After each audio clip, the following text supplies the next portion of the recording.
So we're doing a series on great plays and philosophy. Now we come to Hamlet. Now, we shall see how this goes. I may, depending on what I find in my notes and depending on where my brain goes, I may start doing some sort of lecture on Hamlet and philosophy. I may just be a philosophy nerd talking about Hamlet. We shall see. Hamlet. Let's start with the backstory and the beginning of the play. Obviously, spoiler alert, there will be a ton of spoilers in here. Hamlet is Shakespeare's most spectacular drama. Well, I'm not entirely sure if I even know if that's true, but it's a pretty dang good drama, and it's a solid contender for the best drama of all time. Spent some years as my favorite drama, then I switched over to Macbeth, and I've recently switched back to Hamlet. It's based on an older story of Hamlet, the Prince of Denmark. You can look up a Wikipedia article on Hamlet. Hamlet is A-M-L-E-T-H. A-M-L-E-T-H. So there's an older story about Prince of Denmark named Hamlet that the story of Hamlet is somewhat loosely based on. Now, in the story, we have two people called Hamlet. There's Hamlet, the elder king of Denmark, and then there's his son, Hamlet the prince. I hope the lighting's better this way. I like it better this way. More natural lighting when the sunlight is bright enough out there. Okay, so there's Hamlet the Elder King and Hamlet the Prince. And Hamlet the Elder King has recently died. And his brother Claudius has married the Queen Gertrude. Claudius is also now king. Hamlet, the Prince, is terribly upset. He's upset about the death of his father. He's upset about his mother marrying his uncle too quickly, almost as if she didn't even love her former husband. And he's upset about his uncle being a lousier guy than his father. He's not as good a king. It's like, my father died, my mother got remarried almost immediately to my terrible uncle, who's not a good king like my father was. This kind of sucks. There may also be some personal interest in this, in that Hamlet probably would have been king were it not for Claudius marrying his mother. Now, why didn't Prince Hamlet automatically become king? Well, that's not how they did it in medieval Denmark. There was a parliamentary election to decide the king. The king's brother and the wife of the queen, who was also the daughter of an earlier king in the original Hamlet story, managed to get himself elected king. Let's see if I said that right. The brother of the king, who is now the wife of the queen, who is also the daughter of an earlier king, that brother managed to get himself elected king somehow. We don't have a lot of details in the story on what sort of political maneuvering happened in the parliamentary election, but at any rate, the election went to Prince Claudius. Now, there's more background on this. Hang on, let me tell you where you can find it. All right, here's what you can do. You can Google, "Why didn't Hamlet become king?" Put it in quotation marks, and you should find an article in The Guardian that introduces some of this backstory. So enough of that. Let's go on with observations on the backstory. Actually, no. Now we're ready for the beginning of the story. So this is where things begin. And Hamlet's father appears to him. And if you're thinking, I thought he was dead, you're correct. He appears to Hamlet as a ghost. Elder Hamlet. But let's just call him the dad or something. The dad appears to Hamlet as a ghost and tells him, Claudius murdered me. And Hamlet now has to get revenge. And Hamlet is concerned for a good portion of the play about how he can be sure that it really was his father's ghost. He wants to confirm things before he goes too far. Now that's all by way of introduction. Let's move towards, well, let's not move towards the beginning of the play. Let's talk about what are some of the major philosophical things in this play. Now, what I initially thought of as the central philosophical issue in the play is the difference between reality and illusion. That's an epistemology question and or a metaphysics question. Metaphysics is the study of reality. Epistemology is the study of knowledge.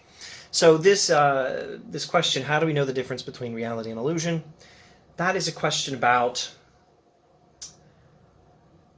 how we know whether things are the way we think they are, obviously. And it's an important question, and Hamlet has to face this question. Although it doesn't occupy all that much of the play, he gets a satisfactory answer. Off the top of my head, I'd say roughly halfway through the play. So the other major issue, and now I think it's probably the bigger issue in the play, the bigger philosophical issue, is death. Death is inevitable. I'm going to die. You're going to die. That's a major theme in the play. Now let's go. Let's go through the play. My observations on the play, drawing from the notes that are displayed on To Confess My Secrets, displayed on a computer monitor behind the camera, because the camera's the phone and it's sitting on the computer monitor. My notes there are drawn from, well, typing stuff during class, but during class we watched the Kenneth Branagh Hamlet, so this is a strong recommendation. Kenneth Branagh, a great British actor, did a Hamlet film, and it's very long and it's very good. I don't know what is the quintessential Hamlet or the perfect Hamlet movie. There may not be such a thing, but I think the Kenneth Branagh Hamlet is very good and it's highly recommended. Okay, so my notes will occasionally reference the film, but also we're mainly talking about the play with some attention to the philosophical issues. So the play is set in medieval Denmark. One thing different in that particular film is that the film is set somewhere more like the 1700s. Now the ghost speaks only to Prince Hamlet. One thing you don't want to get confused about is whether the ghost is real. The ghost is real. There is definitely a ghost there. Hamlet has a question. Is it really my father's ghost? My father would probably be telling me the truth. I think Hamlet is pretty confident of that. But is it really his father speaking, or is it some demonic deception? And that's literally what he worries about, demonic deception. He does not wonder whether the ghost is real. And here's a major clue that the ghost is real. The ghost will only speak to Prince Hamlet, but it appears to 3 other guys.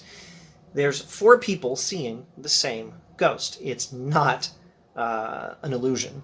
Now Hamlet might, I suppose, have to wonder whether the speaking of the ghost was an illusion, because it only spoke when Hamlet was near. So, is the ghost real? Yes. Is the ghost really speaking? Yes. And I don't think Hamlet even has to wonder about that. Is the ghost really his father? Spoiler alert, heck yeah. But Hamlet does have to wonder, at least for a while. All right, so more of the backstory. The elder Hamlet, the dad, had defeated Norway in a war. And now Fortinbras, the Prince of Norway, is threatening war on Denmark. That's part of the political context. This will come up more later. Fortinbras, the Prince of Norway, is threatening war in Denmark, and Horatio is Prince Hamlet's friend from university. They've been studying at Wittenberg. Now, what do you think Wittenberg is? Wittenberg is a major city from the Protestant Reformation. So Hamlet and Horatio are faced with an epistemological problem. The following remarks are partially influenced by podcasts by Andrew Clavin. Hamlet and Horatio have a philosophical problem. They've never really believed in ghosts before. Should they believe in them now? Well, the answer is yes, but they have to wonder, can we really trust... Well, maybe I shouldn't say, can we really trust our senses? Because they and 2 other guys are seeing the ghost. The only trust our senses issue is whether Hamlet is really hearing the ghost speak when he is removed some distance from the others. All 4 of them see it. He's the only one who hears it speak. He might question his senses, but he doesn't seem to worry about that.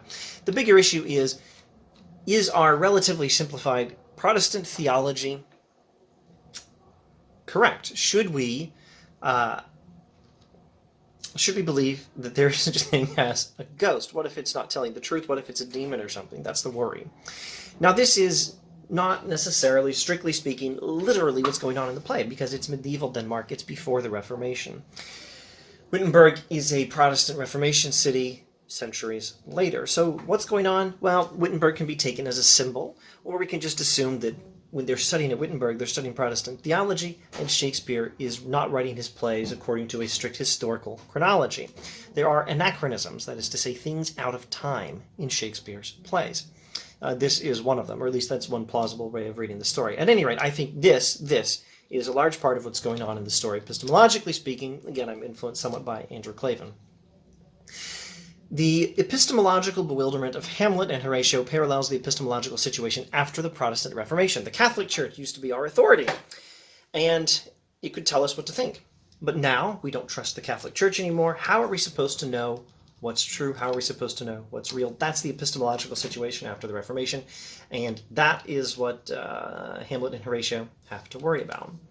Now I'm asking myself, is this too much natural lighting? Let's see. No, there's no way to fix the lighting perfectly. I might make some adjustment. So, Uh, in the opening scene of the film, we have a speech by Claudius. He's the fancy guy in the red shirt in the Kenneth Branagh film. Basically, he says, I'm translating his much more eloquent language, okay, everybody, it's sad that my brother is dead, but on the other hand, I'm king now, and I just married my brother's wife, so that's pretty cool. And Prince Fortinbras of Norway is a jerk, so we're going to do something about that. And what they do is they send some messengers to talk to the old king of Norway. There's an old king of Norway, and there's young Prince Fortinbras of Norway. They refer to the king of Norway by the name Norway. Norway, referring to a person, is speaking of the king of Norway. This happens in Shakespeare. Hamlet, the character, Hamlet the son, I really need to just say Hamlet. Hamlet is still in mourning clothes. M-O-U-R-N-I-N-G. He is still in mourning. He's dressed like it anyway, but he's also still in mourning. His mother tells him to stop mourning his father and be happy. Uncle Claudius agrees. Hamlet is totally unconvinced. He's still pretty miserable. And as soon as everyone leaves, he delivers his famous speech. I don't know if I can even tell you which is the most famous speech in Hamlet. I initially told my students this is the most famous speech last semester, and then later in the play I had to say, no, actually I think this one's more famous. Anyway, this is a famous speech. Here's a paraphrase. You know what, let's not paraphrase it. Let me see if I can remember much of it, because Miss Penner made me memorize it in high school. Thanks, Miss Penner. If you're out there somewhere. Oh, that this too solid flesh would melt, thaw, and resolve itself into a dew. Let's start again. I'll say what I can remember and then give some paraphrasing. Oh, that this too solid flesh would melt, thaw, and resolve itself into a dew. Translation, oh, I wish I could die. Or that the everlasting had not set his canon against self-slaughter. Translation, it's a real shame God tells us not to commit suicide. How stale, weary, flat, and unprofitable seem to me all the uses of this world. Fie on it, ah, fie, 'tis an unweeded garden that grows to seed, things rank and gross in nature. Possess it merely, that it should come to this. But 2 months dead, nay, not so much, not 2, so excellent a king that was to this, Hyperion to a satyr. Pause. Translation, this world sucks, my father was a great king, my uncle is a lousy king. Hyperion to a satyr, so loving to my mother, that he might beteem the winds of heaven, visit her face too roughly. I think I'm forgetting some stuff, etc., etc. And yet within a month, my father loved my mother, she loved him. Yes, I'm definitely forgetting some stuff about why she would hang on him as if increase of appetite had grown by what it fed on. She really liked my father a lot. And yet, within a month, let me not think on it. Frailty, thy name is woman. And yet within a month, translation, she's gone and married this loser. Less than a month after my father died. Sheesh. What is it with women? So that's Hamlet's pessimistic speech at the beginning of the play. Of course, Kenneth Branagh delivers it marvelously in his film. So Horatio and friends show up, and they tell Hamlet of the ghost. Hamlet's going to go and see tonight. Now, let me just give you some information on the play. I can only speculate that some people are here purely for philosophy, and somebody wandered into this video looking for information on Hamlet. You have to read it for a class or something, or you're just reading for edification. Well, if you're here because you have to read it for class, don't use this video as an excuse to not do your reading. Do the reading, punk. Do your reading.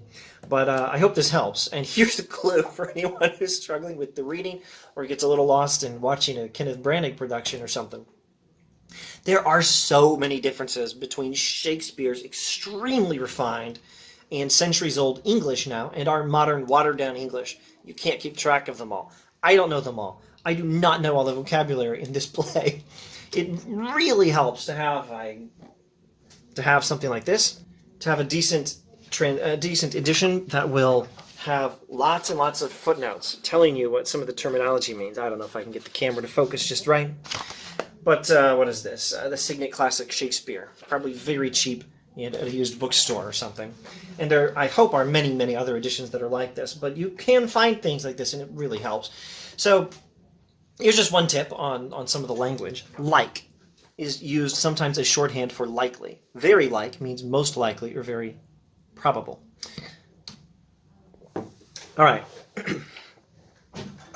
Hamlet's going to go see the ghost tonight. Other things happen before tonight and seeing the ghost. The family of Polonius is very important in this story. The mother has apparently died some time ago, Polonius' wife. The father, Polonius, works for King Claudius. He's part of the royal court. He talks too much. Young Laertes here is the son of Polonius, and he is going back to Paris. He returned from Paris recently for all the royal stuff, the death of the king, the wedding, and blah, blah, blah, blah, blah, blah, blah. He's going back to Paris now, and he's just, I should have said coronation, death of one king, wedding, coronation, etc. Young Laertes is going back to Paris, and he's just saying goodbye to his sister Ophelia. In an early scene, Ophelia is Laertes' sister, Polonius' daughter, and Hamlet's girlfriend, or something. Extremely cautious interpretation. Just a chick he's kind of interested in, who's kind of interested in him. Less cautious, let's be frank, they've been having sex. That's a very plausible interpretation. More on that later. At any rate, she's his girlfriend or something. Laertes gives her some advice about not getting too close to Hamlet. Polonius gives Laertes a lot of advice. I'd actually say it's pretty good advice, at least for the most part. Don't be either a borrower or a lender. Debts are dangerous, whether you're the one who's holding them or whether you're the one who is owing debts or to whom someone is owed debt. Neither a borrower nor a lender be, says Polonius. I actually like a lot of his advice. What everyone says about Polonius is correct, though. This silly old guy uses too many words to say very little. So Laertes leaves, and Polonius talks to Ophelia about Hamlet. She confesses that Hamlet has been wooing her. She doesn't confess anything else. There may be more to confess. The Kenneth Branagh film makes it pretty obvious that they have indeed been having sex. More on that later. Now, remember, they aren't married. Hamlet and Ophelia are certainly not married. This is a Christian society. This is medieval Denmark. They're not supposed to be having sex.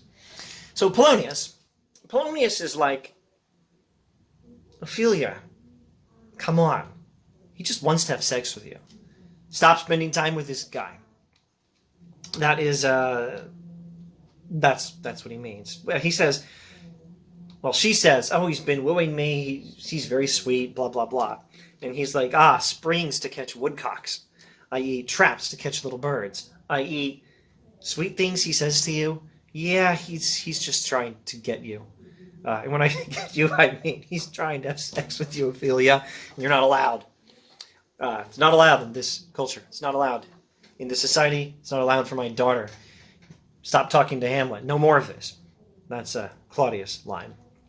The film, the Kenneth Branagh film, does a good job portraying what a jerk and a lousy king Claudius is. He's getting drunk, and he's partying, and he's having sex with his brother's wife, now his wife. His country is at risk of war with Norway, but parties and sex and wine are Claudius' only priorities.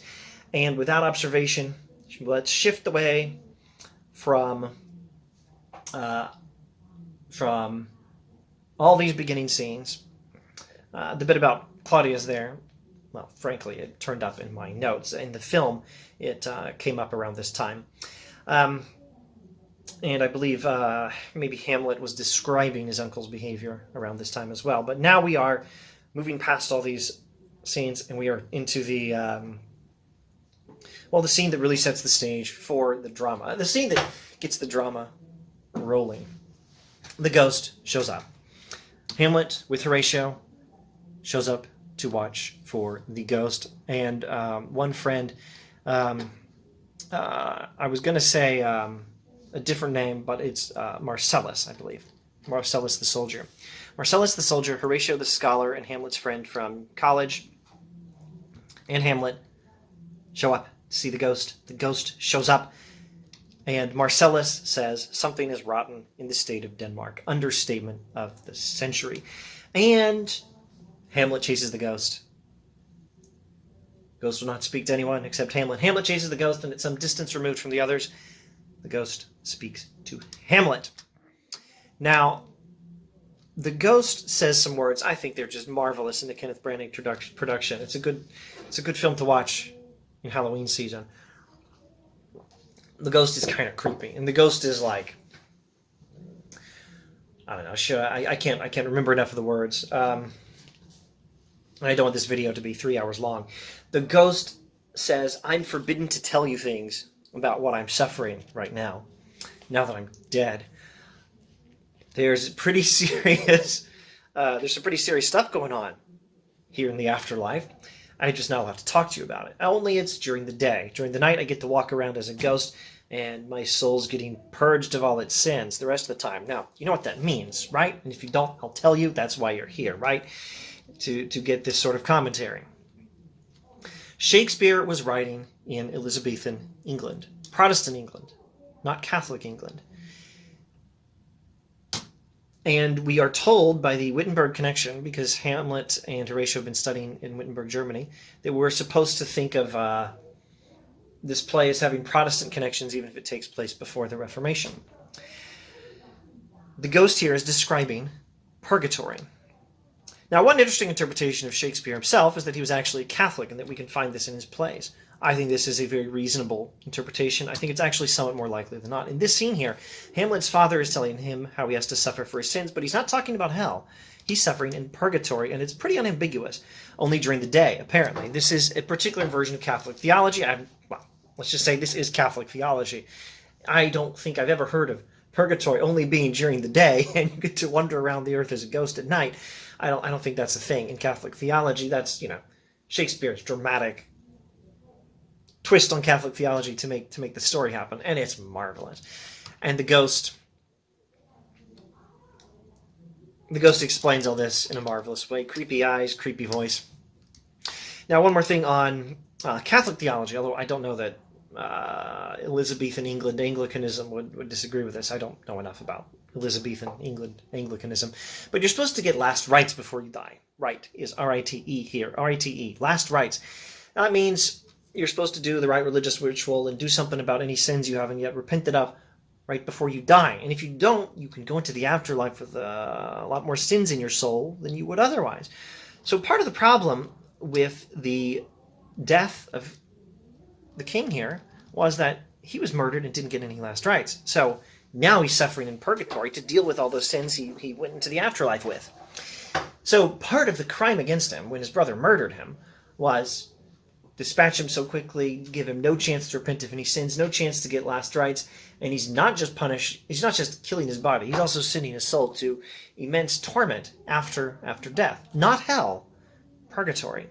It's temporary. Eventually, it would seem, Hamlet's father will get to heaven. He'll have a happy afterlife. But for now, it's kind of rough going.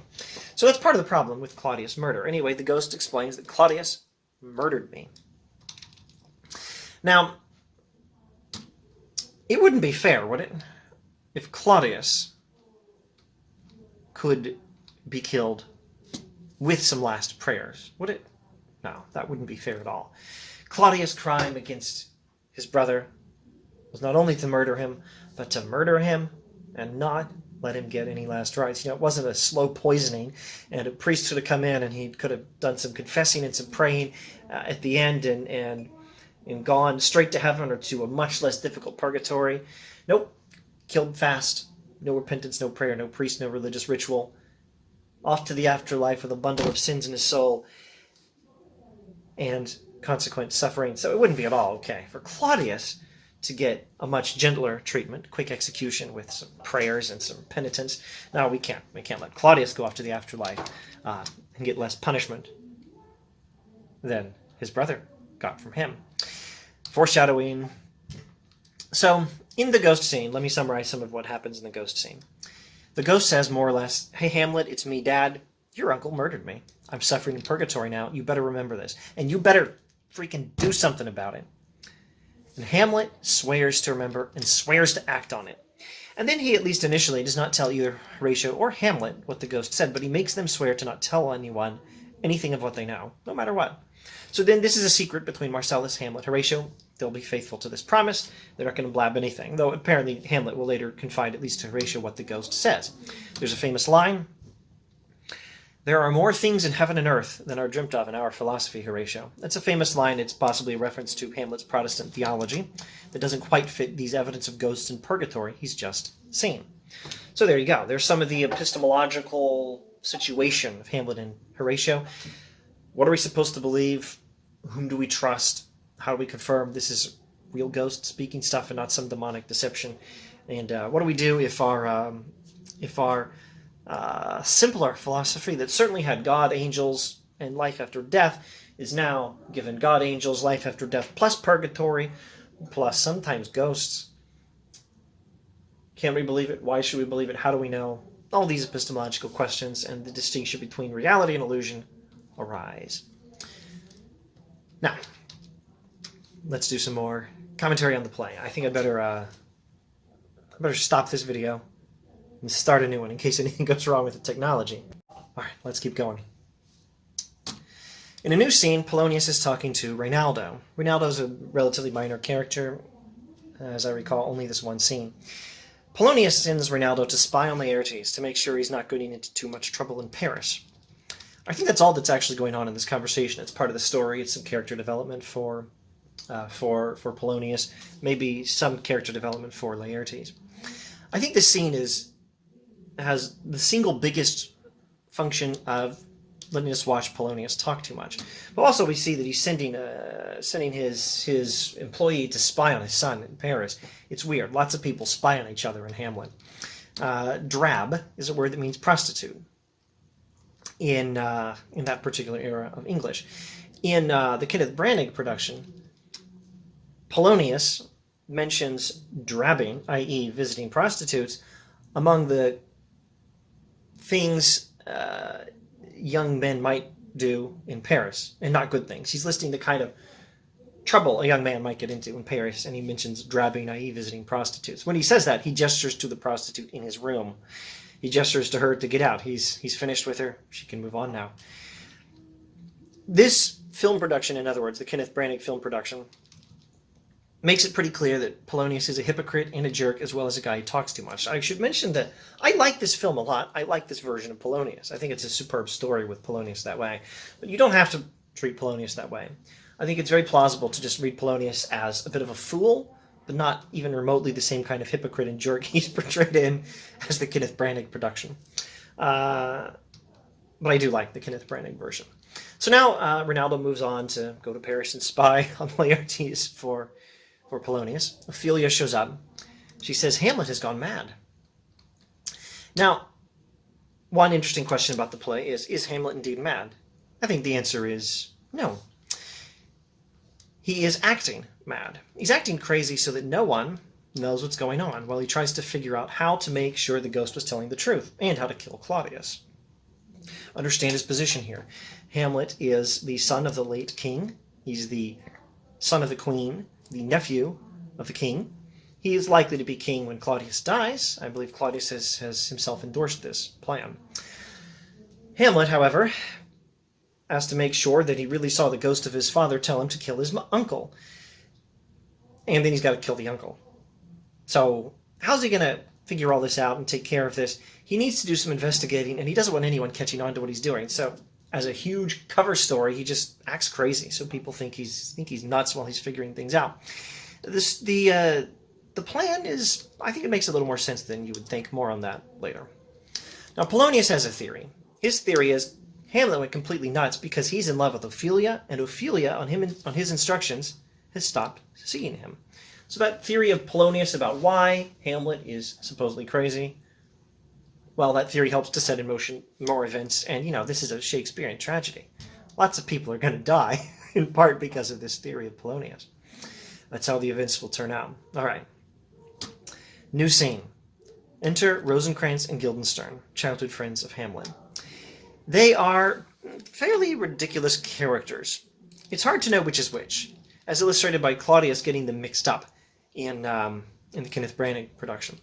Tom Stoppard's play, Rosencrantz and Guildenstern Are Dead, will do wonderful things with Rosencrantz and Guildenstern, but for now, let's stick with the original Hamlet. The king wants Rosencrantz and Guildenstern to spy on Hamlet and figure out what's going on. He's recruited Hamlet's old friends from school to go spy on Hamlet and figure out what's going on. Messengers from Norway arrive with good news. The King of Norway got young Prince Fortinbras straightened out. Now Fortinbras is going to war against Poland instead of against us, say the messengers, and yay! We don't have to worry about Fortinbras attacking Norway and attacking Denmark, and we don't have to have a war with Fortinbras. We don't have to worry about Fortinbras taking over. Foreshadowing all over the place. Fortinbras will turn up later. This business is well ended, says the king, mistakenly. Now, Polonius talks to Claudius about his theory. He says brevity is the soul of wit, implicitly condemning himself as not being particularly smart, because smarter people can use fewer words to say more. So Polonius explains his theory on why Hamlet is mad. Claudius and Polonius come up with a plan to confirm their theory, and it involves more spying. Hamlet shows up, has a conversation with Polonius. He has a very clever way of insulting Polonius to his face, while not letting Polonius realize he's being insulted to his face, because he's tricked into thinking Hamlet is crazy. So when Hamlet says, when Polonius says, I will take my leave of you, meaning I'm leaving, see you later, homeboy. Hamlet says, you can't take anything from me that I would be sooner parted with, except my life. It sounds like a crazy remark. So Polonius doesn't realize that Hamlet's saying it actually pretty seriously. And what it literally means is, I would rather die than keep talking to you. Maybe he doesn't mean it seriously, but he's pretty serious about thinking Polonius is an obnoxious old fool. Hamlet is smart. He realizes that Rosencrantz and Guildenstern, or at least he strongly suspects that they have been sent to spy on him. They won't quite admit it. This offends Hamlet, and it's not going to turn out well for them. Foreshadowing. Hamlet's little speech, "What a piece of work is man," is another bit of philosophy. Now you can take it as Captain Picard does in Star Trek The Next Generation. Patrick Stewart does a good job. What a piece of work is man. How... I wish I could remember more. What a piece of work is man. Okay. What a piece of work is man. How noble in reason. How infinite in faculties. In form and moving. How express and admirable in action. How like an angel in apprehension. How like a god. The beauty of the world. The paragon of animals. Hamlet gives these words, and this is the sort of thing a philosopher might sometimes say, perhaps the Stoics. Philosophers have talked up human beings as being almost divine and godlike in their ability to reason. Hamlet is unimpressed. Hamlet says, "And yet to me, what is this quintessence of dust? Man delights not me." He's not impressed by humanity. We're basically just dust. So says Hamlet. So, philosophical critique of a philosophical position. So, actors show up. A group of traveling actors is coming to town. Hamlet likes plays. And this is also a chance for him to test the ghost's claims. Hamlet thinks the actors are here. They'll have to put on a play. So, I'll have them repeat the murder of my father, as told me by the being I think was his ghost. And I'll see how my uncle acts when he watches this. He'll set up a replaying of his father's murder in the play, then he'll watch the king and see how he reacts, and that famous line is given here. "The play's the thing wherein I'll catch the conscience of the king." Referenced in a Star Trek episode as well, Star Trek, the original series, the better series, the best series. Now, the actors show up, and they do the play. Before they do the play, there's some more stuff. Hamlet talks to them. Hamlet talks to Polonius. And here's a crucial line that shouldn't be skipped. Hamlet says to Polonius to treat the actors well. I think I'll see if I can find some of the lines. I don't want to botch them. Here we are. Hamlet. "Good my lord," i.e. my good lord, i.e. Polonius, my dear sir, "will you see the players well bestowed? Do you hear? Let them be well used, for they are the abstract and brief chronicles of our time. After your death, you were better have a bad epitaph than their ill report while you live.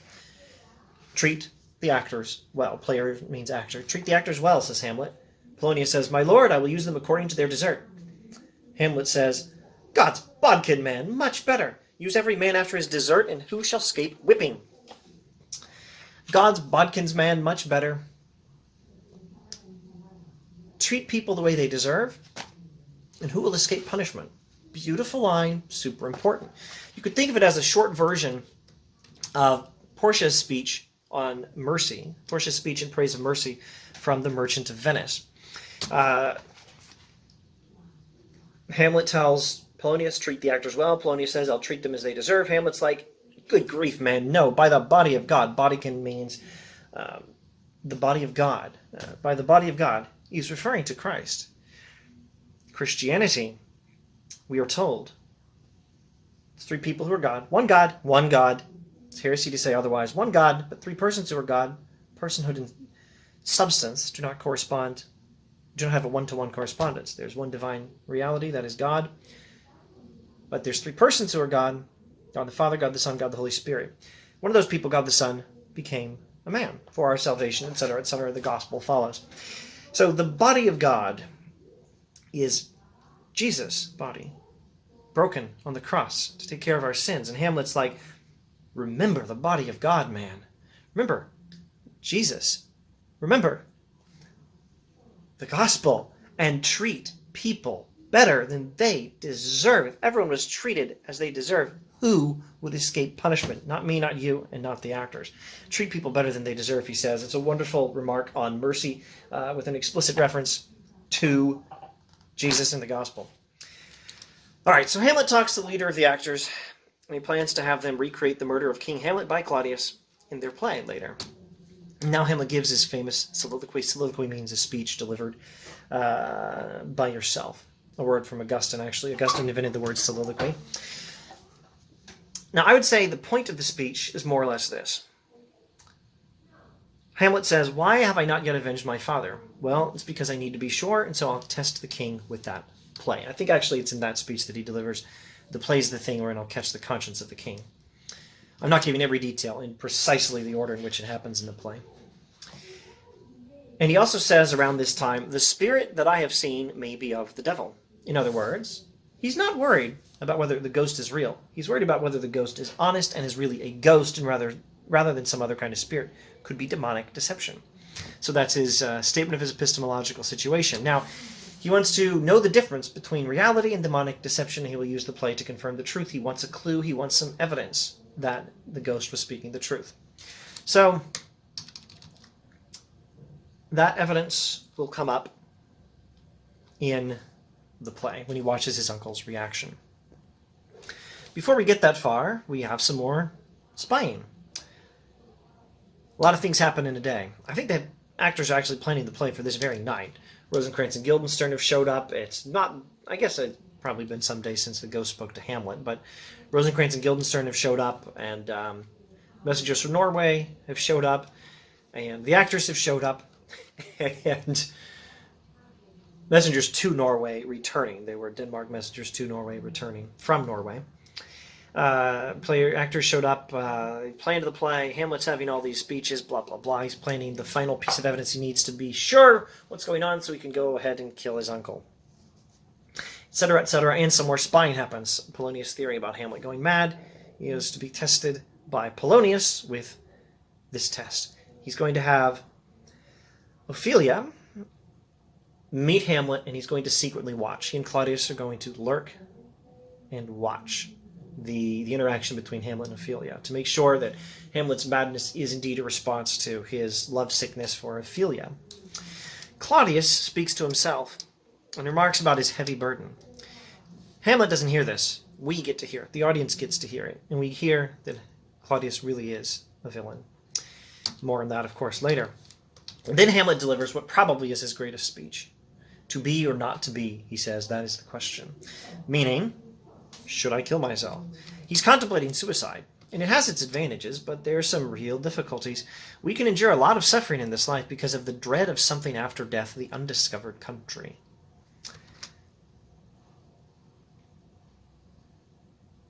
remember the afterlife. Don't kill yourself. This connects, of course, to his first speech. God has commanded us not to commit suicide. And that, the worry of being punished for suicide, plus all our other sins, is a heck of a reason to not carelessly commit suicide. What dreams may come. Aye, there's the rub. For in that sleep of death, to sleep, perchance to dream. Aye, there's the rub. For in that sleep of death, what dreams may come. Yeah, death isn't just sleeping. There may be dreams in the sleep of death, i.e., the afterlife. What dreams might they be? Perhaps eternal torment, or you're somewhat better off, punishment of purgatory on the way to heaven if you die with the wrong sin. So don't commit suicide. In the film version, Hamlet is pretty sure that Ophelia is conspiring against him with Polonius, and the Kenneth Branagh film does this scene very well. I think it's beautiful. Hamlet, I think, at least suspects. I think that's for sure in the text. I suppose Hamlet's treatment of Ophelia in this scene might be taken as something like kindness. He's pretending to be mad. He's pretending to not love her. He treats her very harshly because he knows he can't marry her now and possibly ever, since he owes his father vengeance. And he doesn't have a lot of space in this life for love. Maybe he's less kind. He seems pretty upset with her, in the film at least, and I think that's reasonable enough from the text. When he says, "Get thee to a nunnery," it may be a reference to her being pregnant, since they've presumably been having sex, and a nunnery is where unmarried pregnant women would go. At any rate,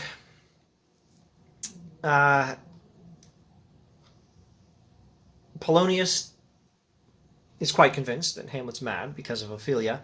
Claudius doesn't like how Hamlet is behaving, and he plans to get rid of Hamlet by sending him to England.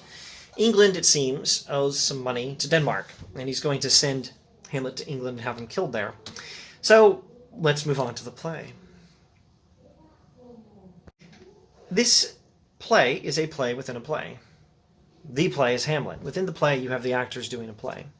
Things are going to get awfully more complicated with Rosencrantz and Guildenstern are dead. Plays within plays within plays. It's pretty fun. I suppose I'll have to make references to the movie Inception. Lots of things happen within a play.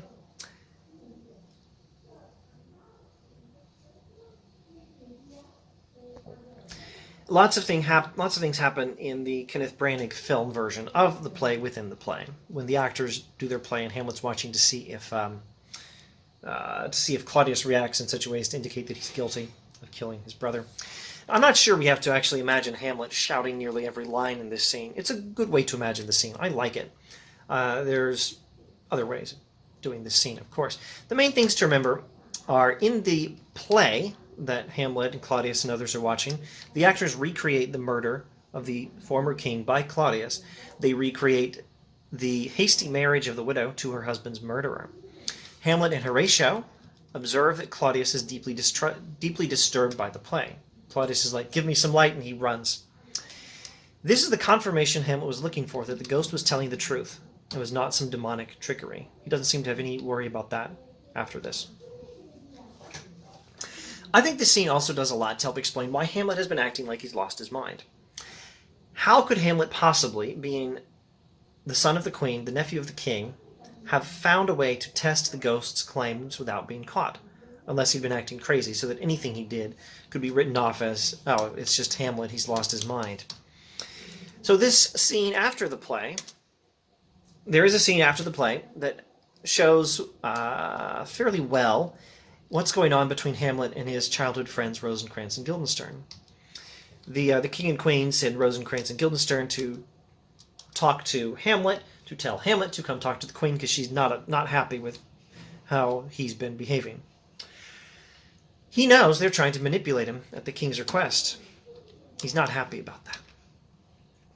Now, Hamlet's mother wants Hamlet to talk to him, but first Claudius recruits Rosencrantz and Guildenstern to go with Hamlet to England, and Polonius plans to spy on Hamlet while he talks to his mother. And then Claudius actually goes to pray, and Hamlet goes and spies on Claudius. Now, this is Hamlet's big chance to kill Claudius, and he doesn't do it.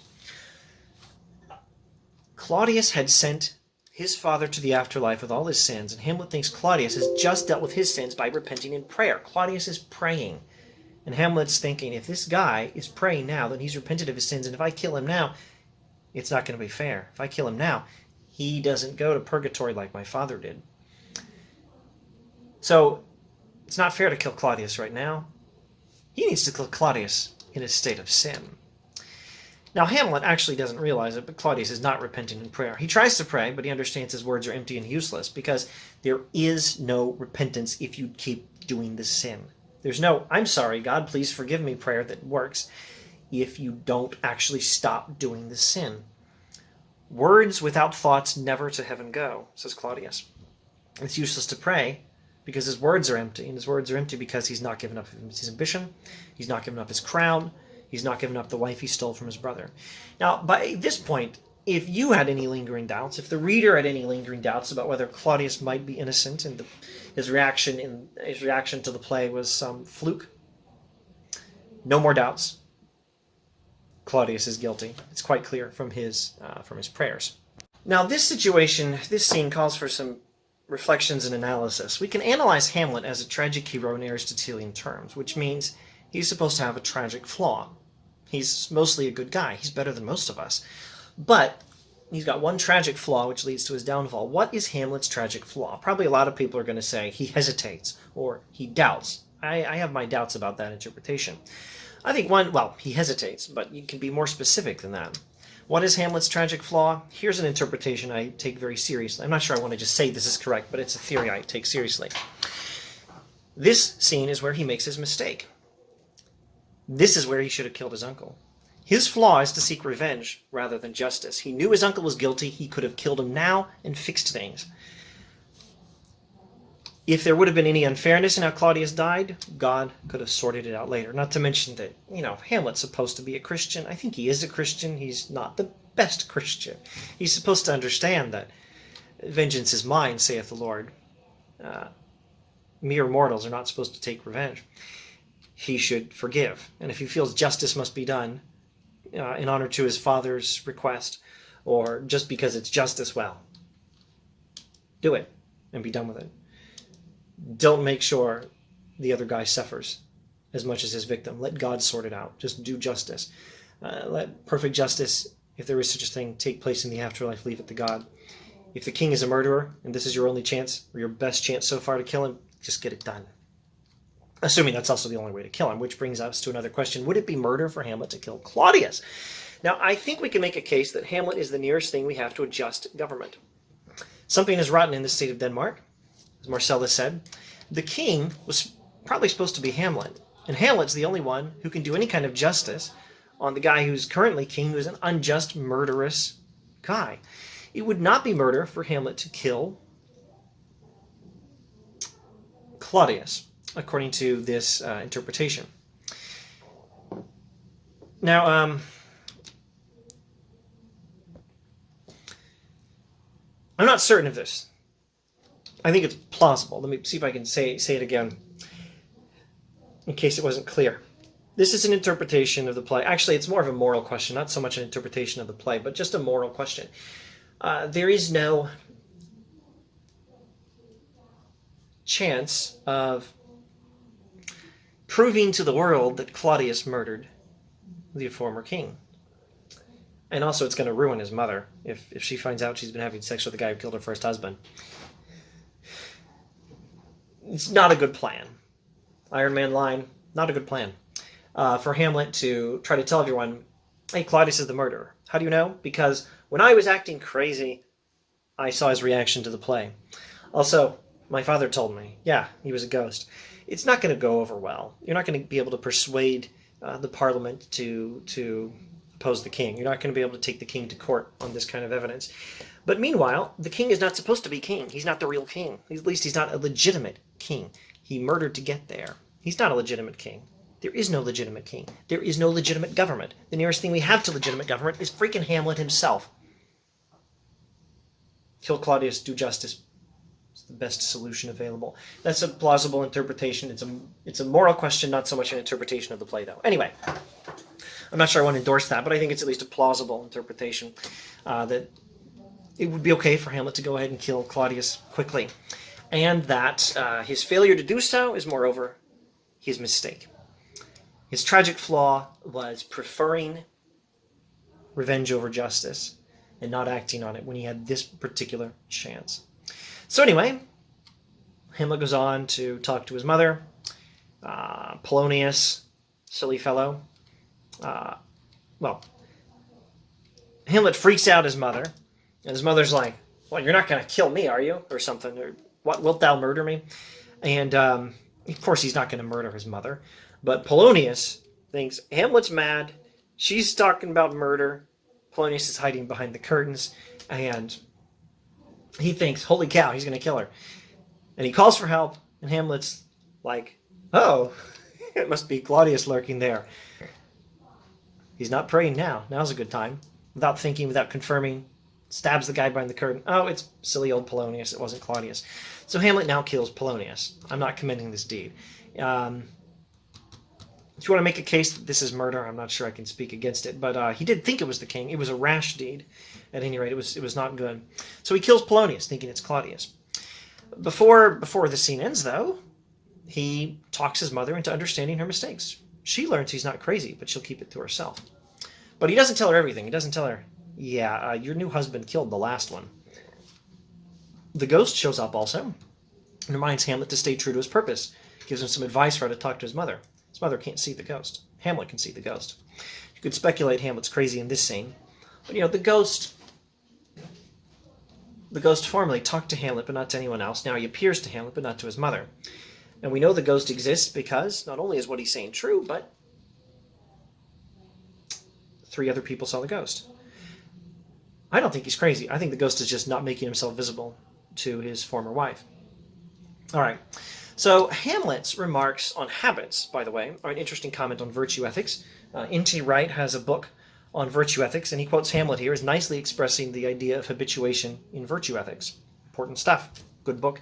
The book is called After You Believe Why Christian Character Matters, I think, by N.T. Wright.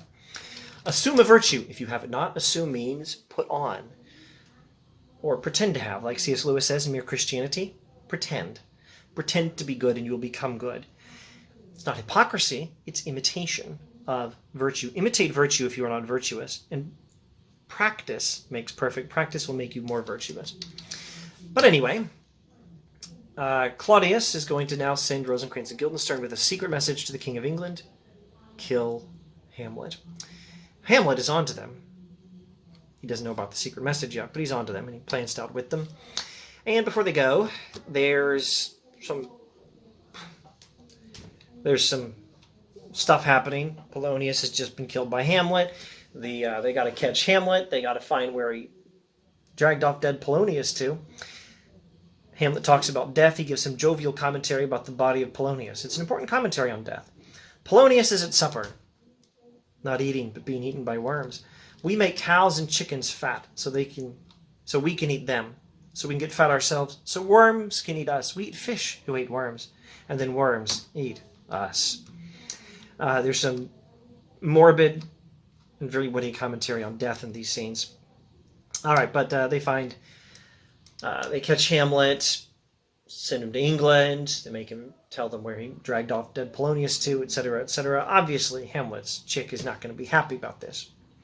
But he doesn't get to talk to her and explain anything, and he can't anyway. He's given up on her. He's committed to dealing with Claudius. He doesn't have time in his life for love. I don't think he expects he ever will. It's not like you can commit to killing the king and be confident that as soon as you're done, you'll be able to get back to how things were and marry Ophelia. So on the way to England, Hamlet comes across the army of Fortinbras. He speaks to one of Fortinbras's men. That guy explains that Fortinbras is doing war in Poland for a tiny, useless little piece of land. All this effort for a point of honor. Hamlet gives another nice soliloquy. The Kenneth Branagh film makes it nice and inspiring. Hamlet is inspired by Fortinbras's sense of honor, and he's ashamed of his own hesitation in getting revenge. I used to not understand this passage at all. For all I could tell, Fortinbras was a jerk. That's all there was to it. Don't blame me, Miss Penner. No, blame me, Miss Penner, if you're out there. Don't blame yourself. Maybe you tried to explain this, and I just wasn't paying attention for a few minutes, or maybe didn't have time. You had to introduce Hamlet for the first time to a bunch of people who never read Hamlet before.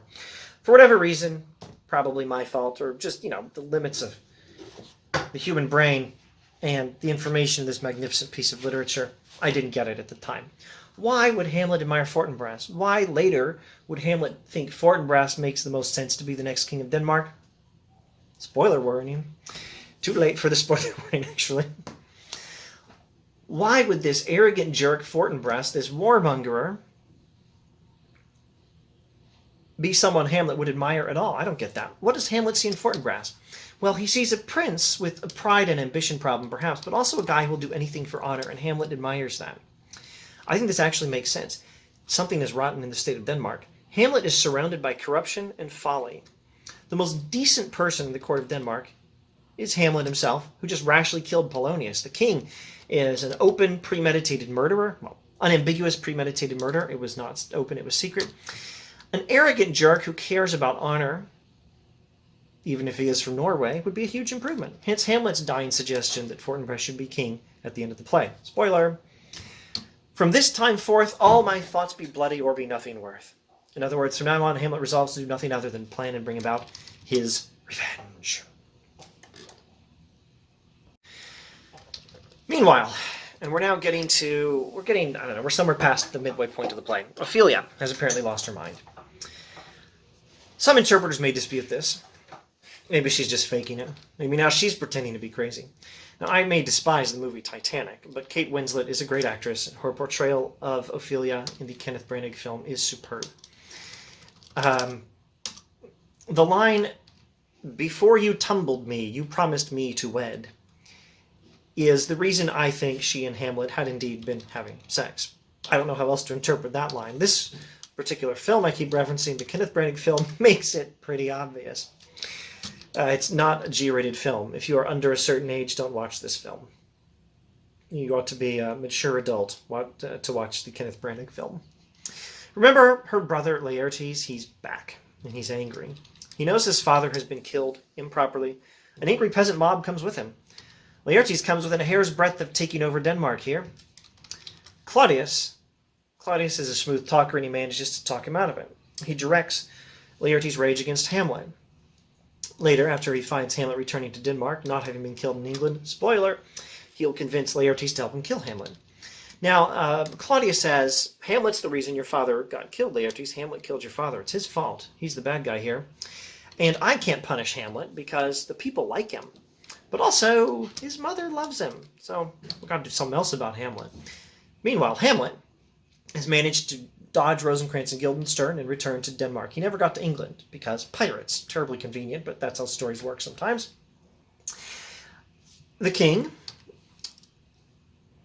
let's not talk about the king yet. Hamlet found the message, all right? He found the message where Claudius asks the king of England to immediately kill Hamlet, with no last rites, by the way. He's got a thing for sending people to purgatory if they don't go to hell. Claudius really is a jerk. All right, he had this message. Rosencrantz and Guildenstern were delivering the message. Apparently they haven't read it. Hamlet read it. Hamlet happened to have the signet ring from his father on his hand, so he rewrites the message saying, "Kill Rosencrantz and Guildenstern, O England." He replaces that message, and conveniently pirates show up. Hamlet goes off with the pirates. They don't torture him. They don't kill him. They put him up for ransom. And Hamlet conveniently gets away from Rosencrantz and Guildenstern, leaving them with the sealed message that brings them to their own death. Hamlet has killed his friends. Is it murder? Well, you can extend the argument that it's not murder to kill Claudius earlier, if he had killed Claudius. Because, well, there is no just Denmark government right now. The nearest thing we have is Hamlet. And, well, these guys are getting themselves in cloak and dagger business where the daggers are pretty darn literal. And, well, they sort of asked for it. They had it coming. You can make some kind of case. I'm not convinced it's a successful case. I think having Rosencrantz and Guildenstern killed is not as bad as killing Polonius, but it's worse than killing Claudius. I'm not at all convinced it's a morally permissible thing to do by any stretch. It's part of the story. It happens. Hamlet will make his case in defense of it later. So the king, back to the king, he's very skilled at manipulation. He talks Laertes into getting into a duel with Hamlet with swords. This will be a convenient opportunity to kill Hamlet. Now, why does Polonius earlier on think, well, here are the terrible things my son might be doing in Paris. I'll send Ronaldo to spy on him and find out if he's visiting prostitutes and gambling and all these other terrible things. Well, I don't know why Polonius thought he needed to spy on his son that way, but I do know I don't know why Polonius thought he needed to spy on his son that way, but his son, Laertes, I do know, has some poison. He has effective poison in his possession. What has he been doing in Paris? Not visiting prostitutes that we know of, but apparently he's been visiting apothecaries and buying creepy poisons. So, something weird about that. Laertes has some effective poison in his possession. Also, the king has some super good poison in his possession. I don't think we're given any clue that it's the same poison he killed his brother with. Maybe it is. At any rate, wouldn't be surprising that a murderer by poison would have two poisons. Anyway, they both have deadly poisons. Weird. And they're both going to use them on Hamlet, or at least one will use them on Hamlet and the other will have it in readiness. Also, Ophelia has just died. Ophelia has tragically died, possibly an accident exacerbated by madness. Maybe she just committed suicide. Hamlet, on his way back to Denmark, comes across the grave of Ophelia while they're still digging it. He doesn't even know she's dead yet. The graveyard scene is super famous. Hamlet holds the skull of Yorick. It's an iconic scene. Alas, poor Yorick, I knew him, Horatio, he says, looking at the skull. And there are some interesting conversations on this. The scene may be interpreted as an eloquent philosophical statement on the inevitability of death. A serious and sober version of Hamlet's jokes earlier about Polonius being at dinner eaten by worms. Clever lawyers, rich landowners, fancy ladies, Julius Caesar, Alexander the Great, all end up as skulls full of dirt. On the other hand, maybe it's nothing of the sort. The gravedigger says what Socrates says. There's a gravedigger who has a number of clever lines. The gravedigger says, we don't bury people, we only bury their bodies. That's what Socrates said. But then a few minutes later, the gravedigger refers to people lying in their graves. Now, actually, in Christian theology, you're not supposed to deny that people are buried, and you're not supposed to claim that all is buried. You're not supposed to say the soul is buried, and you're not supposed to deny that people are buried. So, where Socrates will say, you're going to bury the body, you're not going to bury me. I'm my soul. That's me. My body gets buried. My soul, which is me, continues to live on. You're not going to bury Socrates. That's what Socrates says. But in Augustine's Confessions, now Christian theology here, in Augustine's Confessions, Monica refers to the burial of Monica. Monica is near death. Monica, mother of Augustine, and Augustine reports that she talked about where she would be buried. Here you will bury your mother, she says, meaning we're not going to make it back to Africa before I die. You're going to bury me here in Italy, she says. They were going to go back to Africa. She's going to die in Italy. Here you will bury your mother. Also, I don't have anything else to live for in this life. Augustine, dude, son, you're a Christian now. I'm happy. Also, we just had this beatific vision together at Ostia, Confessions, Book 9. Anyway, Monica's like, you're going to bury your mother here in Italy. You're going to bury your mother. You're going to bury me. Also, I don't care where I get buried. God knows where to find me at the resurrection, she says, because death is not the end. The soul continues. The soul is independent of the body in Augustine. And in the New Testament, we have some fairly obvious hints, not only that there's a bodily resurrection, but that the soul exists in some kind of afterlife apart from the body until the bodily resurrection happens. So I exist after my death, and I'm apart from my body, but that body is still, in some important sense, me or connected to me. I am not fully myself, and I'm certainly not fully human until I get my body back at the resurrection of the dead when Jesus gets back. That's Christian theology. So you have to actually keep it subtle or nuanced. If you're a systematic theologian, you can make some distinctions and lay out some careful premises, but I like the play for just giving us these remarks in tension and not actually resolving it. It's good enough theology for me. You're not supposed to deny that people are buried, and they don't. You're not supposed to claim that all people are buried. There's a soul and there's a body. Both of them are a part of who we are. Now, before this bit, the gravediggers do some clever jokes about death and graves. And they also reveal that Ophelia is being buried here rather hastily, despite having suspiciously died. So in Catholic theology, suicide's a major sin. It's not the custom to give suicides the same burial as people who died well. Ophelia may have gotten around some of that by being from a noble family. Not all of it, as a priest later explains to Laertes. They won't give her the full normal burial you give to someone who died with last rites and everything. Now Hamlet explains to Horatio how he found the letter carried by Rosencrantz and Guildenstern. He placed it with a sealed letter that looked the same on the outside, calling for the death of Rosencrantz and Guildenstern. And I am skipping over some things here. Let me not skip over them entirely. Hamlet sees them digging the grave. He talks about death. And then he sees the funeral procession arrive, finds out they're burying Ophelia, and he's terribly upset. And he and Laertes almost have a big fist fight on the grave of Ophelia. Laertes thinks, it's your fault. You killed Polonius. You made my sister go crazy and die, you jerk. And Hamlet's like, I loved Ophelia. I loved her more than you, you jerk. And he speaks rashly. Later he gives a very respectable apology for it, which Laertes, I think, accepts. That's nice. I like that. What was I talking about? Hamlet shows up. That's the first anyone's seen of Hamlet since he got sent to England, except Horatio. He had managed to contact Horatio and hang out with Horatio before getting back to court. And then came across this graveyard scene on the way.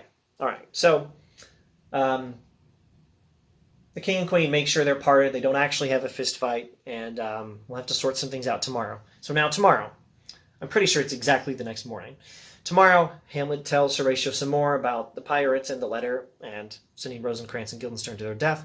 So I am troubled by wondering whether this is a murder of Rosencrantz and Guildenstern. I take seriously the moral claim, less an interpretation of the play and more a moral commentary on it. The claim that since there's no just government in Denmark that can justly manage a death penalty, and Hamlet's the nearest thing we have, he got Rosencrantz and Guildenstern killed after they got themselves involved in the very dangerous business of helping an evil king. It's not really murder. That's the best I can say of it, though. Horatio's "What a king is this" line acknowledges that Hamlet is playing the role of the king. He is playing the role he should have had, that Claudius has no right to, because Claudius is a murderer. But should a king really be killing off his childhood friends who were foolish and were manipulated by an evil king and weren't fully honest with Hamlet? But did they do anything deserving? Death? I don't think they did. Horatio doesn't think they did. Hamlet's defense is that, well, they sort of had it coming. They asked for it, man. But I tend to think this was not the right move by Hamlet. It was at best an imprudent decision by the nearest thing we had to a legitimate government. Maybe not murder as such, but not the right sort of punishment, and maybe it is murder as such. I'm not a fan of everything Hamlet does,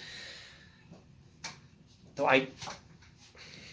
it's a good story because it's complicated and you have to think about it. It's so nuanced. I'm almost a fan of Hamlet. I almost admire this guy. In some ways I do, but golly, I don't think this was the right move. Although I'm not sure what he should have done. I don't think he should have had Rosencrantz and Guildenstern killed. I really don't. But there may have been no exactly right way to handle that situation. There must have been a better way. But I don't know what was the best way. I don't know what he should have done. Anyway, Osric shows up. Relatively minor character. Robin Williams cameos as Osric in the Kenneth Branagh production. Osric shows up, talks about the duel they're planning. Hamlet agrees to the duel with Laertes and makes a final, somewhat stoical sort of observation on death. It's a wonderful speech. Let's see if I can just read it. So Horatio urges his friend to be careful. Maybe don't go through with this. You might get killed. Hamlet. There is special providence in the fall of a sparrow, referencing, of course, the line in the Sermon on the Mount in the New Testament. If it be now, 'tis not to come. If it be not to come, it will be now. If it be not now, yet it will come. The readiness is all. Since no man of aught he leaves knows, what is it to leave betimes? Let be. Kenneth Branagh delivers it very well. Roughly, I would paraphrase this as, yeah, maybe I'll die in this duel. We all got to die at some point. I'm cool with that. The important thing is to be ready for death. Beautiful speech, referencing some Stoic philosophy, or at least similar to some Stoic philosophy, but more importantly, referencing the New Testament. Hamlet feels guilty about disrespecting Laertes at Ophelia's grave. He'll try to mend their relationship before the sword fight. He does a nice apology. He says he was mad. Does this mean he actually was crazy and not just pretending? Or was he lying when he says he was mad? I think it may be a very straightforward case of saying, sorry, buddy, I was crazy. Meaning, what was I thinking? Why was I so stupid? I was out of my mind at the moment. It wasn't long-term madness. I think he is happy to let Laertes think he's been mad for a long time, like everyone else in Denmark thinks, except Horatio and Marcellus. I think he's okay with letting Laertes think that, but I don't think he's actually lying. I think he says, yeah, I was mad. I, in a moment of passion, lost my mind and did something terribly rude, and I'm sorry. I think that's what he's confessing. I think it's a very respectable apology. So, to wrap up the story, with the poisoned sword and the poisoned drink, things work out very conveniently for dramatic play. Sword fight happens. Spoiler alerts! Laertes dies on good terms with Hamlet. It's sort of heartwarming. Claudius dies. The queen dies. Hamlet dies. The queen at the end realizes she was poisoned by the club Claudius had set up for Hamlet. Plus, Laertes denounces Claudius. The ghost's claims are marvelously well justified publicly. Also, Horatio will tell the story to Fortinbras and to the world. Horatio's like, I am more an antique Roman than a Dane, referencing the ancient Roman custom of ritual suicide. Also, why my dissertation was on Augustine instead of Kierkegaard.